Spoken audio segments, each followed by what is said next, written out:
clubhouse ata nila to or showroom, kung di ako nagkakamali. Tapos ang ganda ng daan, ang ganda ng parking, nakaka-relax.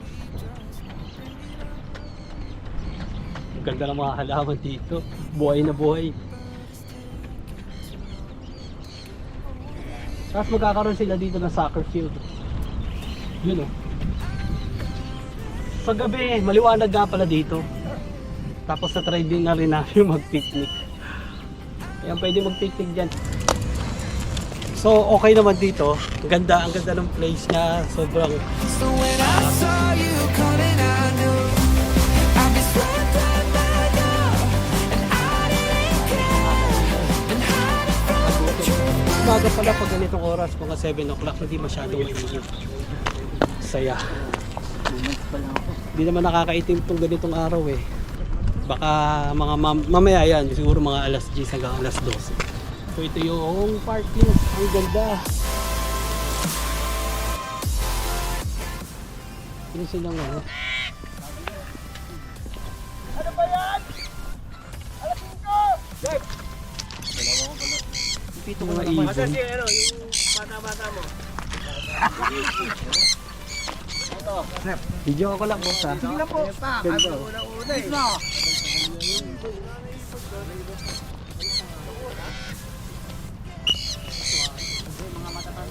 Jeday!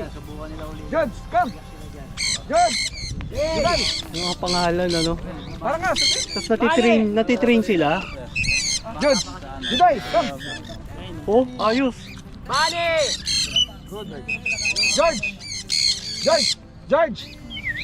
George! George, come! Good, George. Galing oh. Umiinom? Formula po, pang-treat nila. Treat nila. Para sa aso, di ba, bibigyan mo ng treat. Oo. Pag tinawag mo at sumunod, bigay. Oh, bigay. Wow. Ganun lang, similar lang ang training sa aso. Oh. Lagi ko kayo dito ting umaga. Ito lang, recent lang. Oo. Nice. Para may page po kayo ano. Apo, ayan po.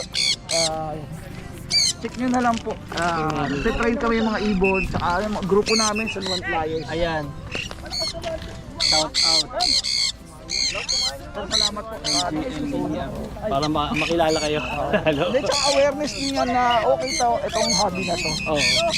Ang galing ano, nakaka-relax yung ganyan. Ito. Alam ko mayroong ibon din dito sa ulo ko eh. Ano? Kasi sabi nga nun eh, kung dati nag-aso ako, so parang maliit lang ang lifespan niya, siguro mga maximum 14 days. Oo. 14 years. Sa ibon, umaabot ng 30. 30 years? Oh, grabe. Yung mga ganda pala mag-alaga niyan. Relaxing din. Oo, Kasi sa relaxing. bahay, ano to, kalaro ko to. Oo, tama. Tsaka hindi siya yung parang katulad sa ibang hayop na marami kang asikasuhin. Konti lang dito, no? Low maintenance to. Low maintenance. Kasi sa aso, pag-groom mo, tapos Oo. yung dog food. Oo. Diba? Ay, Joy, tama. Bebe, ka na. Beb, si Sponge pala to. Salamat kuya. Sige Thank you po. kuya. Thank you po. Yan. Pala to, halika dito. Ang ganda, may mga ibon. Parang gusto ko rin mag-alaga. Hindi ko lang, pwede kaya yan sa amin.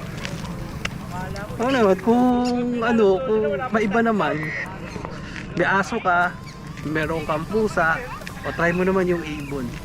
Grabe, natitrain din. Galing nila. Tsaka hanggang 30 years daw yung buhay. Mga puno, mga halaman, talagang nakaka-relax. So, try nyo rin itong place na itong puntahan. Sa amin dito, mga 5 minutes away. Kung nagustuhan nyo itong video na to, huwag nyo pong kalimutang mag-like and share for more videos. Thank you, bye!